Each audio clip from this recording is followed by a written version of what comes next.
Ask me if I like cheese. I think we have someone up in the front here. Sure do. Here comes Lily. Yeah. Lily. She's there. Should I stand or is that redundant? Sure, stand up. Okay. Yeah, face that way. No, I'm just kidding. Okay, so I would really love to get an insight into your world building for Krypton, because even though it's not got a lot of presence as far as runtime goes, it's incredibly dense with socio-political commentary. It's like a really heavy allegory for the military-industrial complex and the climate crisis. You know, you have these they're very clearly representative of like Western leaders who do nothing about the climate crisis that we're all having to deal with right now. And there's a polar bear, which, like, why is there a polar bear in the movie if you're not talking about the climate crisis? But yeah, it's just... We got him from IMAX, by the way. Like, it's a highly militaristic society that, you know, they have an affinity for eugenics, and, like, they're bragging about not having a moral compass.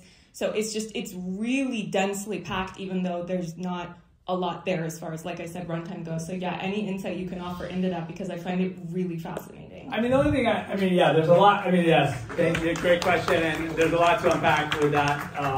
We could do like probably an hour of that. But before I now let Alex talk about the design, because he did touch on it, but I think there's more there. I guess for me, it was like, you know, yes, it's a small part of the movie. Well, small, what is it, 20 minutes or something like that, or maybe less. And we knew, like, but you have to sort of do the work of making a credible world for Superman to come from. And so I think that work of, and also, you know, honor canon, kind of understand, even just on a sort of purely comic book level, you have that to do. That's the first layer. Then, Goyer's script had a lot of that stuff in it, and we talked a lot about, you know, whether it be the climate crisis or whether it be, like, you know, denial of how these events are going to, like, flesh out, and sort of like this, and then also, you know, of course, Zod, and, like, you know, Zod's take, this sort of coup. And also, I think the thing about Zod that's really interesting is his, like,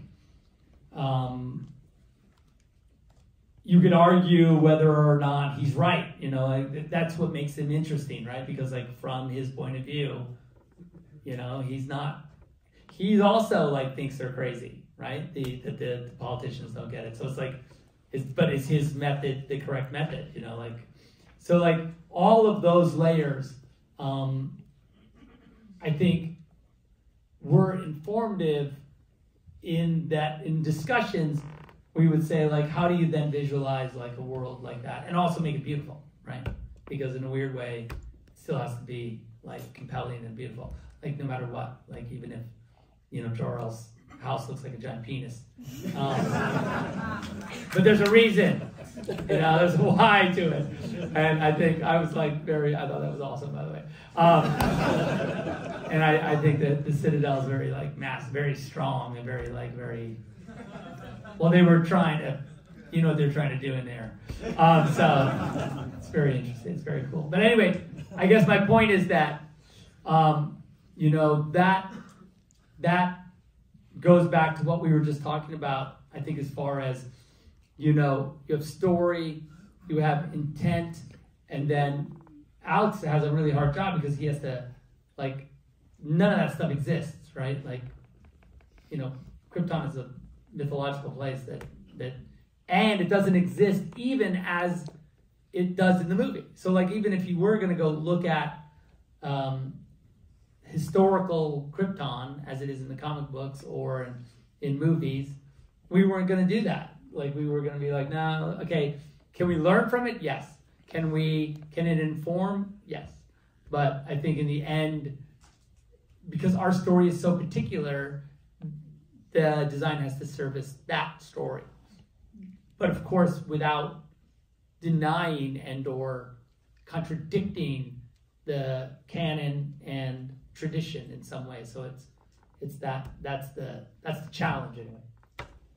Yeah, we talked a little bit about form language, and there is a lot of penis in there. It's very phallic. There's a lot of vaginas in the scout ship, which is also great. Absolutely. So it's But I think what you're not hard to see. Gender equality. It's not a surprise. Yeah. Represent. You gotta represent.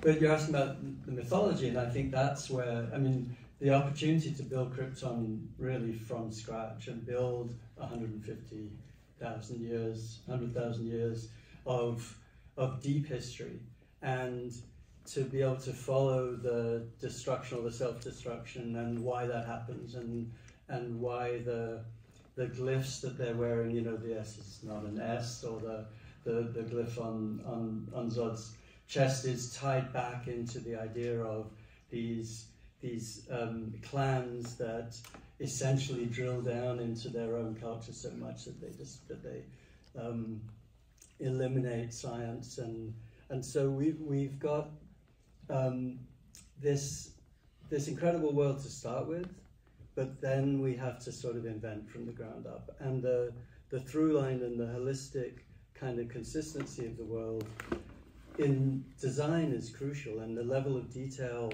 that you put into it may not be on the surface, but it informs the surface.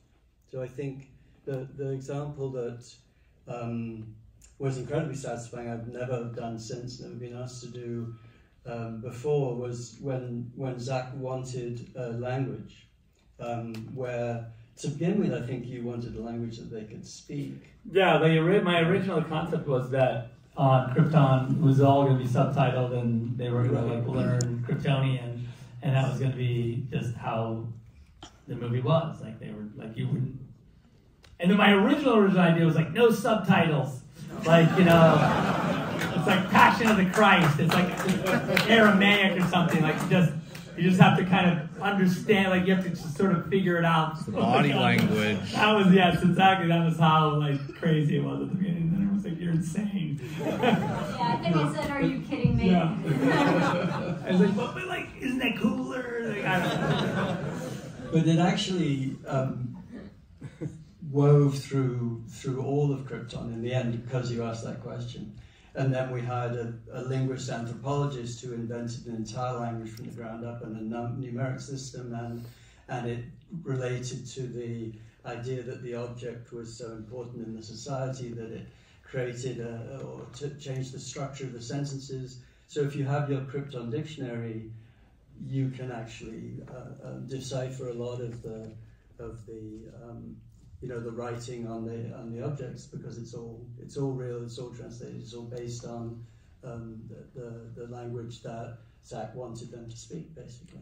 But then it informs the visuals, like the S informs the visuals. The shape of the language embeds itself in the shape of the biology lab, and actually the creatures, and particularly the ships, because you're right that it's Krypton's out in the first 20 minutes, but the design of the ships and the behavior of the ships and the costumes, that weaves through the whole film, and you never forget Krypton, because the core visual language and that early work that we did informs every single aspect of how that world works, and the inside of a ship in a way is just a continuation of Krypton.